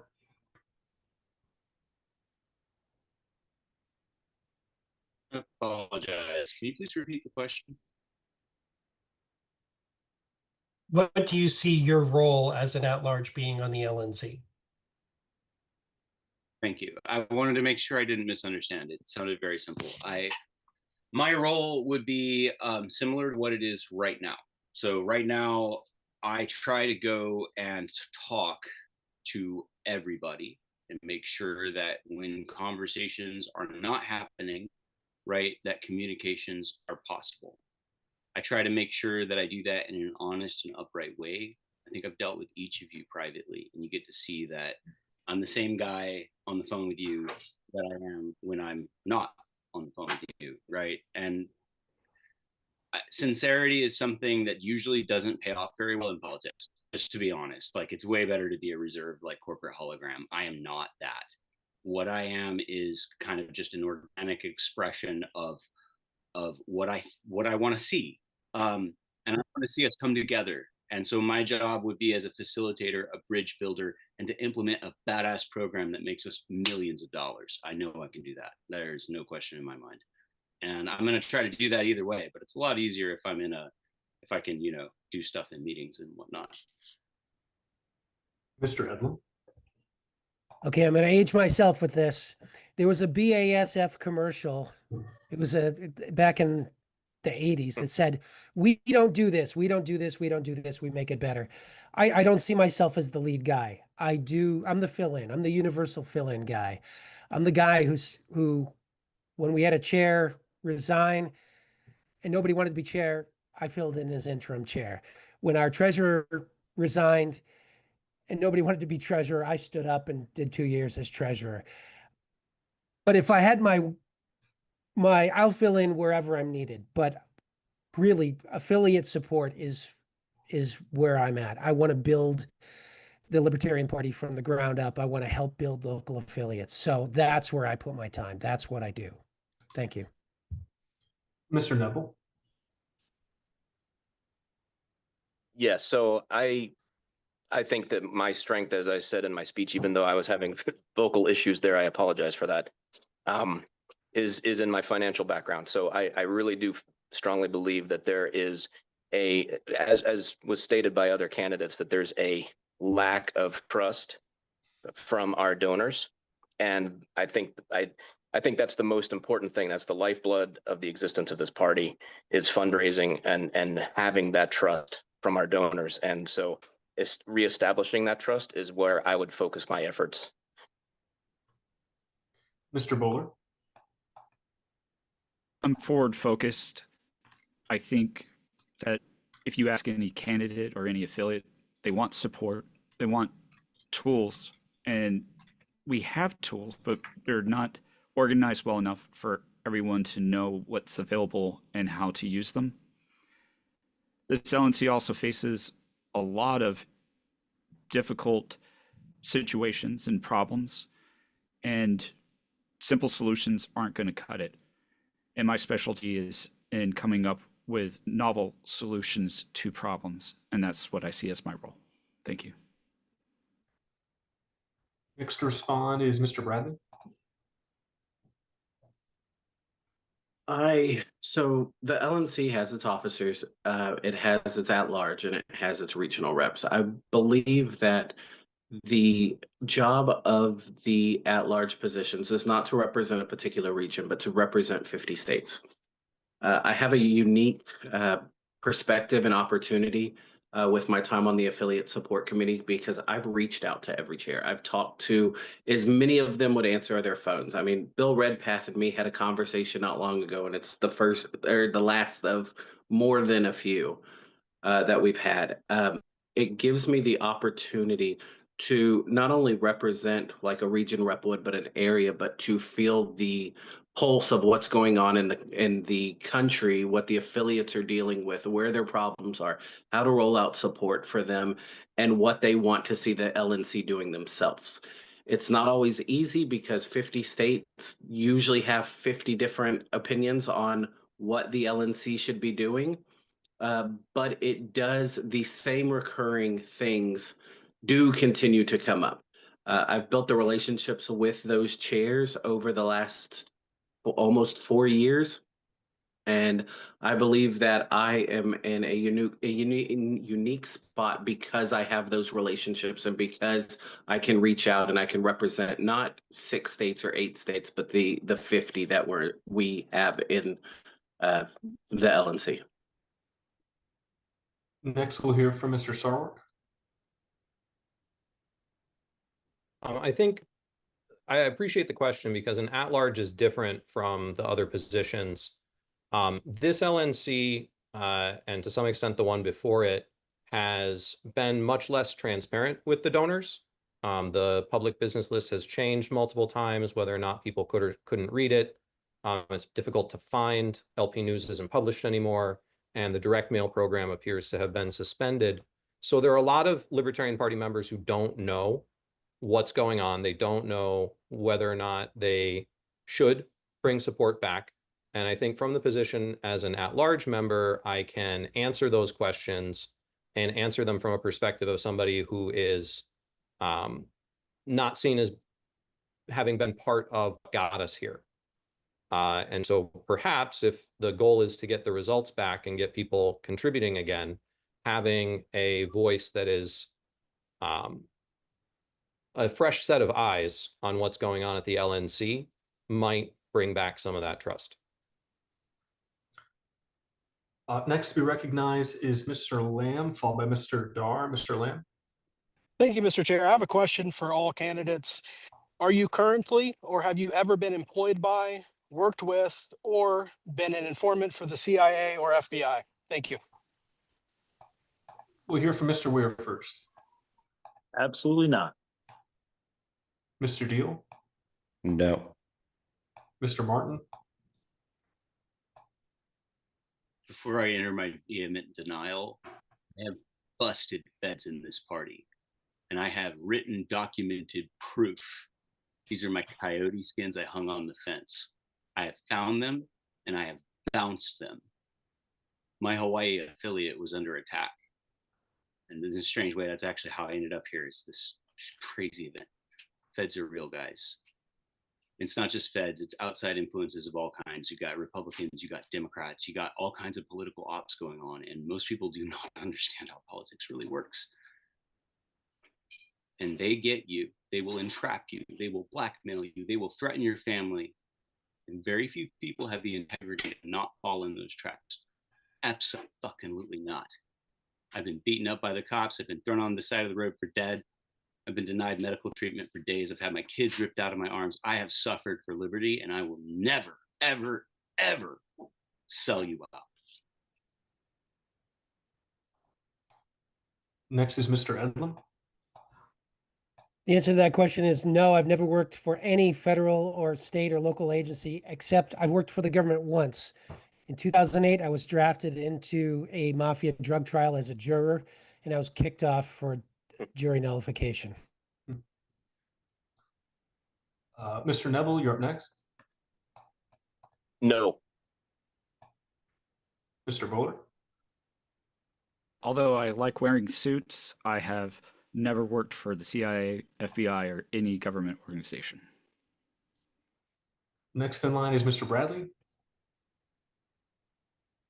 Not only have I never worked for the FBI or been an informant or anything else having to do with the FBI, I 100% back the abolishment of the FBI. Lastly, Mr. Sarwark.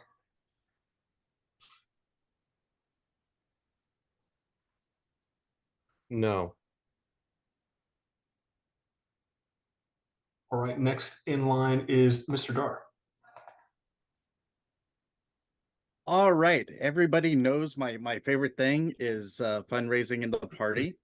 So I'm going to ask a question of all of you. How much do you intend, and this needs to be just a number answer. I want to make this quick across to all of you. How much would you realistically set a goal for yourself for fundraising for the LNC? Mr. Ware. $25,000. Mr. Deal. I would say probably right in that same area, about 25 grand. Mr. Martin. For myself, Yeah, I'm aiming about that same amount. I'd like to actually say more. I need 50 grand really to get things going on the project that I want. And the thing, I'm not just going to fundraise for myself, guys, through my account. I want to set up so many fundraising channels that are all going to be pooling in a ridiculous amount of money. My goal is something like $2.5 million over the next year. Anything less, if I can't do that, then I need more training. Mr. Ed. I'm going to be forthright here. Fundraising is not my specialty. I'm probably the poorest guy running for this position. In Massachusetts, I was probably the poorest guy in the party. I'm its largest donor since 2021, but I don't have a number. I will try to get people to donate, but I don't have a number. Mr. Neville. I'm similar to Mr. Edlam. That's not my strong suit, but I will say $15,000. Mr. Bowler. Not my strong suit either, but I'm developing tools to help. And with that, I would say 25,000. Mr. Bradley. I think the answer here is $15,000 a month. I think we need to get this party on the right track. So with that being our current deficit every month, as I've been told, I think that is a good place to start on fundraising. Mr. Sarwark.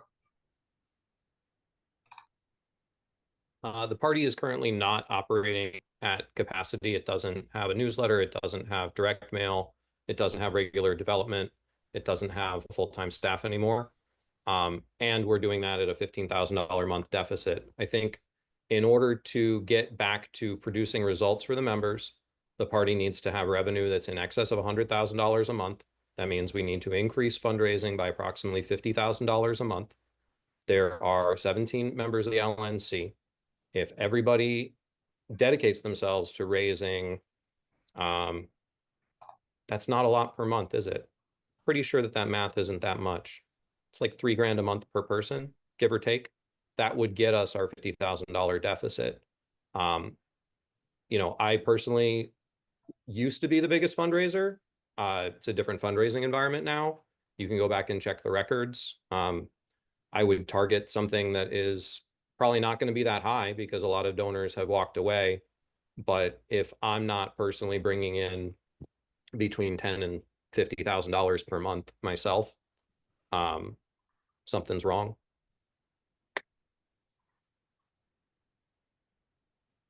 All right. Is there any further questions from the body?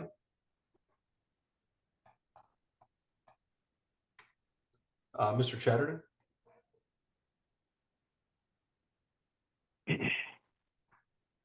I have a question for Mr. Sarwark. Going back to an old decision of the Judicial Committee, I believe that you had written an opinion at the time. It was the decision regarding the rights case that you said that you deem clauses are specific mandatory language. You still hold that opinion?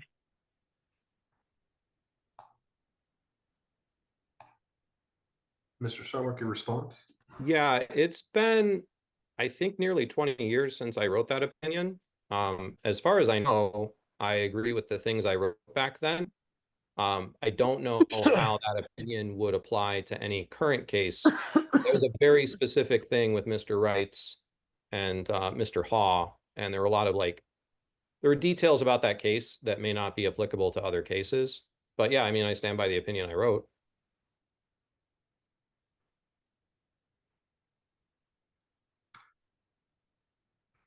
Is there any further questions from the body?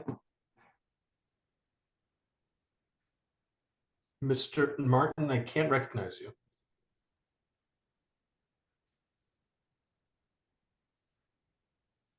I love you anyway, Stephen. Okay, well, at this point, I believe we've gone through nominations, nominating speeches. The next step would be to adjourn to an OPA vote, which will be set up by the secretary once we're able to get it figured out. And then we'll have about 5 or so days to actually go ahead and vote and get a result by Saturday afternoon. So with that, the next item on the agenda at this point would be to Mr. McMahon. I'd like to actually recognize you before we. Thank you, Mr. Chair. As a new member of the board, I'd like to put a little money into helping us beat back our deficit. I'm offering a $5,000 match for against all contributions received before midnight tonight, Eastern time. That excludes already recurring contributions, memberships, merch, or convention purchases, just donations. If you go and donate tonight before midnight, I will match up to $5,000. And I don't care whose link you use, who gets credit. I just want us to have a little bit more money in our bank account. That's it, Mr. Chair. Any takers? Done.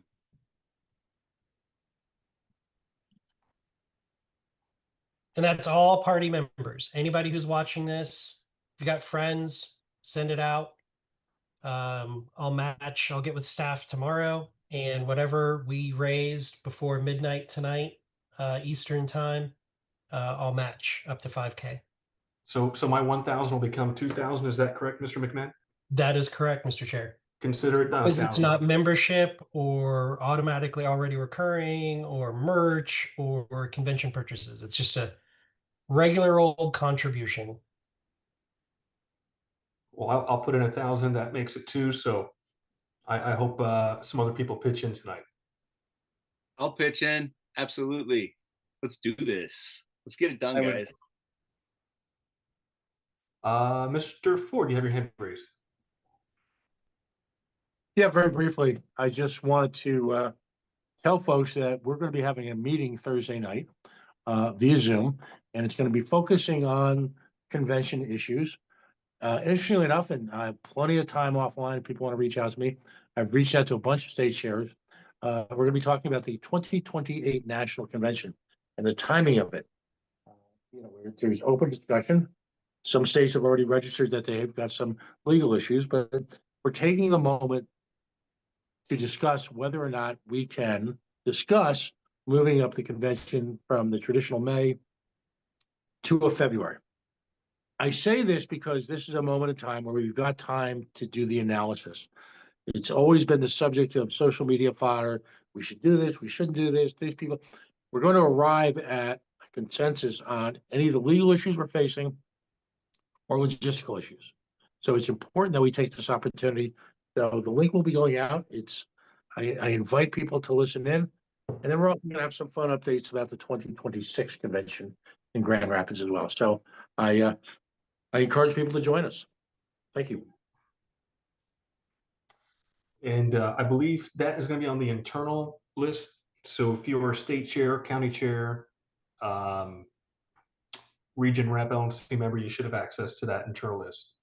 So if you're a party leadership, you can get on there. If you're not on the list, then email Pat or I, and we will make sure you get on that internal memo program.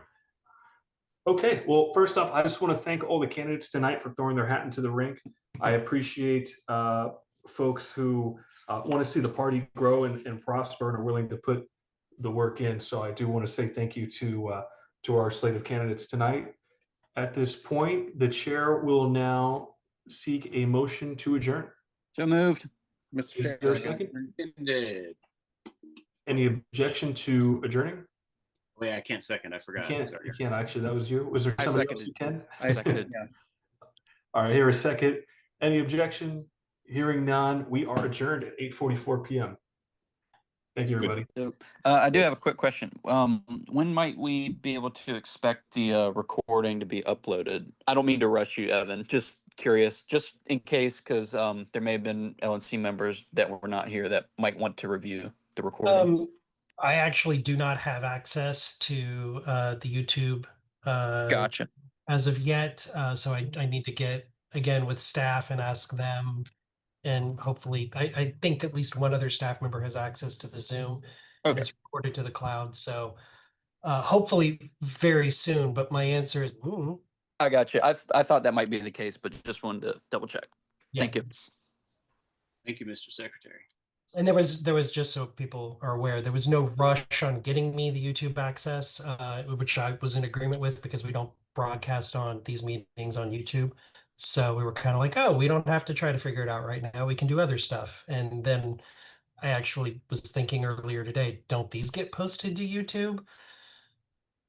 So we'll figure it out. I will send out an email letting you all know as soon as it's posted. How's that? Brian McWilliams should be able to get you access. Who? Brian, he's our PR director. Okay, I'll that's not introduce in you. my SOP list. So Gotcha. okay. We'll get you going. Oh, right, comms. Okay. Yes, comms director. Yeah, not on my SOP list that You don't need the apparently social not. media access? Yeah. Oh, please no. No. Let's say no. Fun fact, every The time we recording post a has meeting stopped. to YouTube, we lose like 50 subscribers. That turns out that is our audience did not sign up for LNC meetings. It's one of the things that I say to county chairs when we're doing county party development is stop inviting people to business meetings. Have something after the business meeting that's like a Liberty and Chill or trivia or acts or something else. That's what you invite new people to. Don't invite them to a business meeting because no one in their right mind is going to stick around if the first interaction is a business meeting. I mean, you don't just watch board meetings online in your free time? I mean, I do, but I still think this would be a compelling reality show, guys. Like, just absolutely great. But you got to have enough back end context to realize how great it is. Like, we know it's great, right? We know the whole story. We have all the state people. We know all the drama going on all over around us. Get just a little bit of storytelling context, and then boom, this is like TV gold. What's funny is I was being somewhat facetious when I made that tweet, but everybody I talked to about it is like, yes, that's a great idea. We absolutely should make a reality TV show. It'd be fantastic. I would watch it every night. I'm so glad you tweeted that. I was like, yes.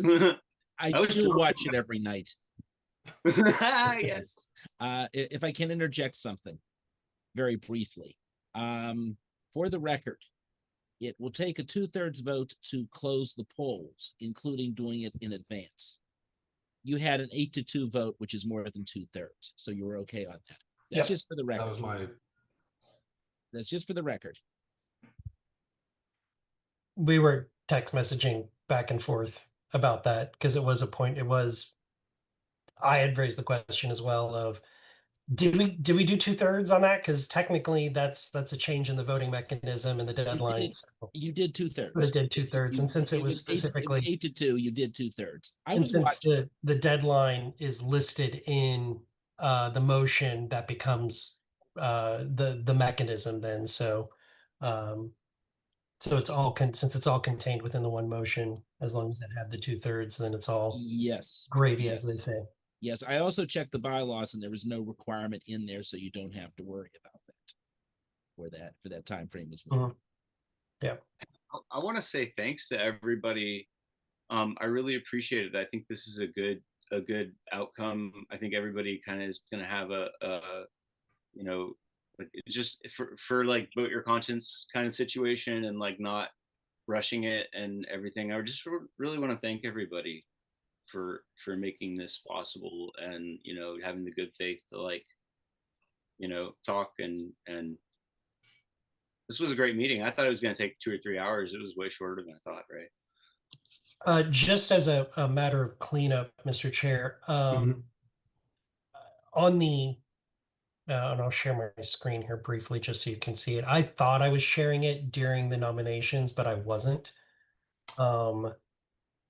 But technically, Mr. Lamb nominated Mr.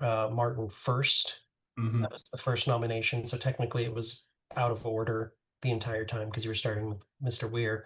But I just wanted that to be clear that on the official record, it will show that Mr. Lamb nominated Mr. Martin first.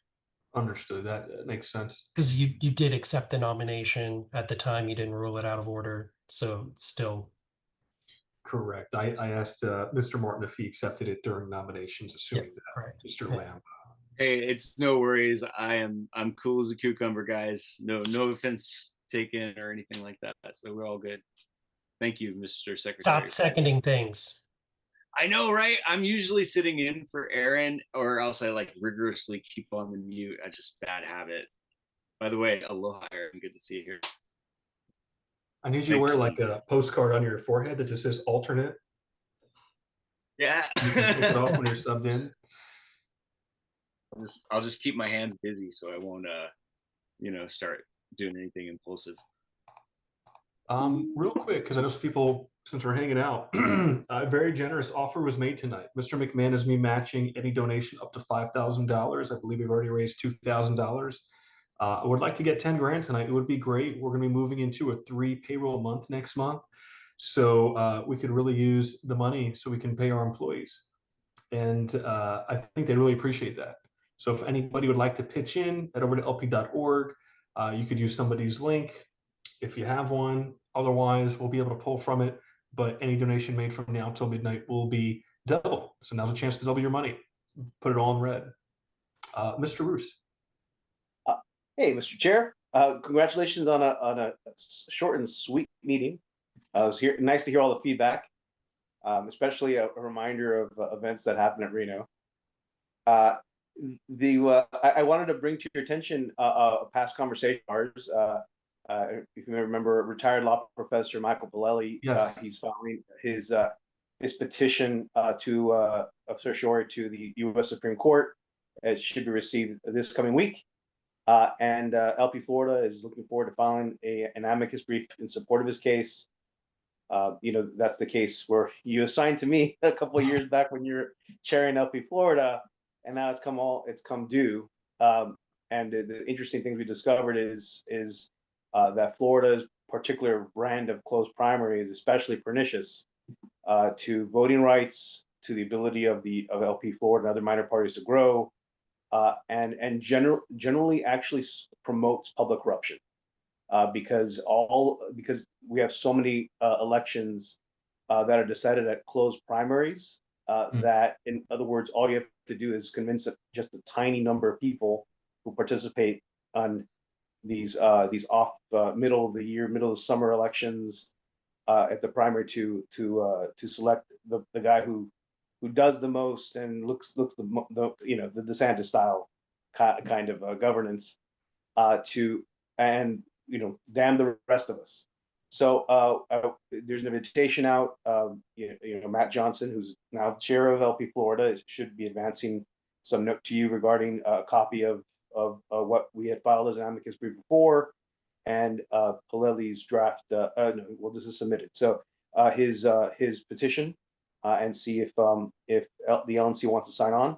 I know other minor parties in Florida are doing so. So, and this is something that I would also help fundraise to offset costs for the party. So, no, not trying to, and I know where the coffers are, so if I can get a yes, I'd probably try and reach out right as for the next 3 hours. And I don't know if it's Eastern, or Indiana is Eastern, I think, or if I have until Pacific time tomorrow, midnight, to get more money in. But I also like to try and get some matching dollars too. Eastern. Okay, so I only have 3 hours. Okay. Or is that in? You can do it. Was it? Yeah, I think I can. We'll send that over, either you or Matt. I'll take a look at it, discuss it with council. I think that's it's kind of amazing how it's gone full circle after all these years. Oh yeah, it's a trip. I've learned so much, and some of it's like, now I know why the party isn't growing, because Florida's like this. It's this laboratory of political science of how to screw over everybody and maintain power by basically organizing a tyranny of the minority against everybody else's interest. Like it's you're talking about 15% of the electorate, right, deciding 100% of the power. I mean, the kings would blush at that notion. So yeah, but I appreciate getting used to being slapped around by the state, sometimes deservedly, sometimes not, depending on the issue. That's true. A lot, especially because we, South Florida generally, which that's all of us, including the Keys. so reliant on money from outside of the state, outside of our community for our economies, and it's something else. We the local affiliate, the county affiliate, published a primer on alligator Alcatraz, and there's a lot of talk about how it's, you know, the Florida's immigrant enforcement approach is killing the golden goose of tourism, which is what, you know, now we know why Disney was so has been so vocal about these public political fights with the governor there, because it really is their bottom line. And you know, when Disney goes to eat, it's 10,000 jobs at a time. You know, so the biggest private employer in the state. So I don't know. We have to figure something out. Figure something else. But I would say DeSantis has gone so far aggressive on this that even Trump's blushing. Basically, he tried to roll it back. Oh, we don't need to be that hard aggressive. Even in the same week that Trump is saying, no, we need some type of amnesty program at the same time. So it's a very, you know, it's a hit or miss. It's really about political courage or lack thereof, because there's a lot of bullying going on, a lot of public dollars tied to it, and overall, it's there is legitimate concern. I mean, on the West Coast, let me point out one thing about the Palelli case, by the way, before I forget. So California, several, including LP California, are suing to challenge Top 2. Top 2 has the same problem as the Florida closed primary system, where the primary elections are outcome determinant of the general election. Meaning, by the time the general election comes around, the people have really no effective choice on the ballot for most of, especially the statewide partisan elections. So same problem. If the legal standard is, if the primary elections, which already are a small number of voters, are deciding what the ultimate outcome of these elections are on a regular basis, then that system doesn't work, and it's constitutionally prohibited. So that's where we're at the same time, of course, talking about immigration. All right, thank you guys. Thanks, Hector. Mr. Lamb. Thank you. I just wanted to make you all aware that my recall protest was not successful, so I am going to be going to a full recall election, likely going to be on September 30th. I hope to have my website revamped and set up for donations on Tuesday. So I would strongly, I would love any support that you all can give to me, financially or otherwise. I don't know, Stephen, if you can direct Brian or others to make posts and emails. It's going to be something that's necessary in order for me to stay in office at this point. So I just wanted to give everyone an update about that. Absolutely. Would you mind giving a brief background, Aaron?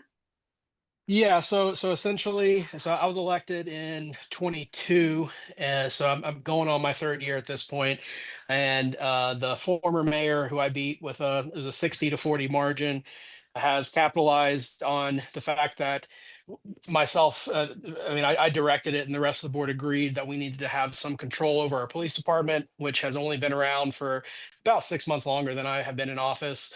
But our town ordinance has had zero in way of anything, even referencing the police, much less who governs them or any kind of oversight. So we changed that so that the board ultimately has that oversight, and that the chief is appointed rather than simply hired by the town manager. And the former mayor and the former board, who were his allies, had capitalized on that. In Colorado, to do a recall, you only need to get 20% of the votes in the last election. So essentially half of what voted against me last time was all that was necessary to trigger this. So they were successful.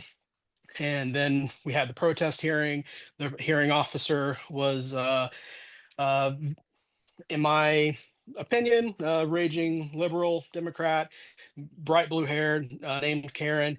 And so she completely threw out my protest, which essentially was that every single page of the recall petitions were not validly completed. The upper right hand corner, it states that you have to put the page number and the section number. Not a single one had anything written on that, which makes it very easy for those petitions to be separated and then put back together, which violates Colorado state law.